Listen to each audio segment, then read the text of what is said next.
কণ্ঠ, সর্বদা সত্যের পথে। মূলত তারাপীঠে পূর্ণিমা এবং অমাবস্যা তিথি এক গুরুত্বপূর্ণ তিথি, আর তারপরে আজকে বুদ্ধ পূর্ণিমা হওয়ার ফলে পর্যটকদের সংখ্যা অনেকটাই বেশি রয়েছে। প্রত্যেক পূর্ণিমার তিথিতে মা তারাকে অন্যান্য দিনের মতোই ভোগ নিবেদন করা হয়, তবে আজকে যেহেতু বুদ্ধ পূর্ণিমা, সেই জন্য সকালবেলায় মা তারাকে রাজরাজেশ্বরী বেশে সাজিয়ে পুজো শুরু হয়েছে। দুপুরবেলায় মা তারাকে বিভিন্ন রকমের ভাজা, ফল, মিষ্টি, খিচুড়ি, পোলাও, শোল মাছ পোড়া, মাছের মাথা সহযোগে ভোগ নিবেদন করা হবে।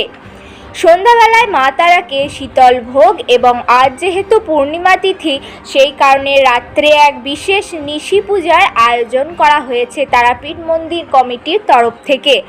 সব মিলিয়ে বুদ্ধ পূর্ণিমা উপলক্ষে তারাপীঠে সাজো সাজো রব।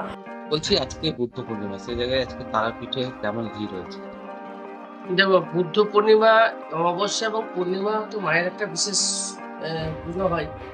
আজকে যেহেতু বুদ্ধ পূর্ণিমা, তারাপীঠের ব্যাপক ভিড়, এবং এই ভিড়ের পিছনে যেটা প্রধান কারণ, সেটা হচ্ছে সমস্ত স্কুল কোর্ট এইগুলোতে গরমের ছুটি পড়ে গেছে, যে কারণে তারাপীঠে আজকে ব্যাপক ভিড় বলতে পারে।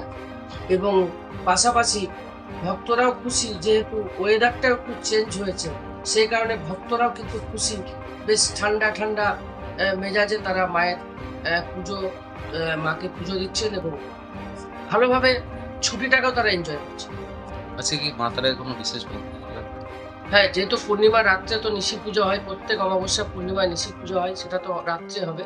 পাশাপাশি আজকে সকালবেলা যেমন মায়ের বিশেষ স্নান হয়েছে, মাকে সকালে পুজো দেওয়া হয়েছে, দুপুরে অন্নভোগ হবে।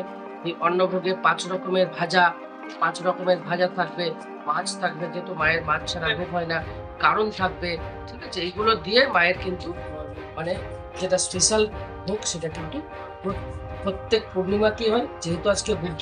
ব্যুরো রিপোর্ট, বীরভূমের কণ্ঠ।